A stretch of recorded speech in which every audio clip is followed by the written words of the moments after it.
a makeshift campsite in one of the most forward-thinking cities of the world. Asylum seekers are forced to sleep on the streets of Brussels, the home of the European Union. We have not been provided with any tents. There is no particular area for accommodation. There are no proper arrangements for eating and health services. No one listens to us. Accommodation should be our right. I have been here in this situation for 4 months. They give accommodation to Ukrainians, but there is no such support for Afghans. Hundreds sleep here each night as all the reception centers are full, but it's a different story for Ukrainian refugees who sleep in a building reserved just for them. The solidarity shown for the Ukrainians may be waning, but their prospects still remain brighter than their fellow refugees from Asia and Africa behind me. They have also fled from war and are also seeking for a safer life. However, while the Belgian government allows Ukrainian refugees fast-track access to benefits, the same cannot be said for the other nationals.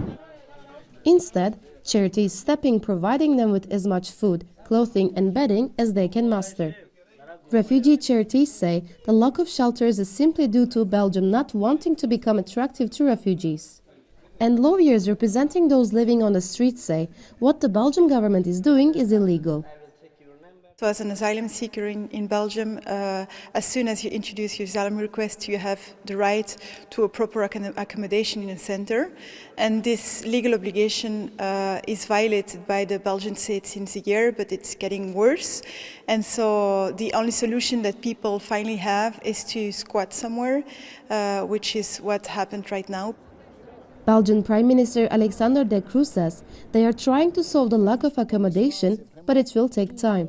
But with winter almost here, time is of the essence. We have been sleeping on the road and streets, but nobody bothered to help us. We can take a shower once a month. They talk about human rights, but here we cannot see human rights. We are unwell.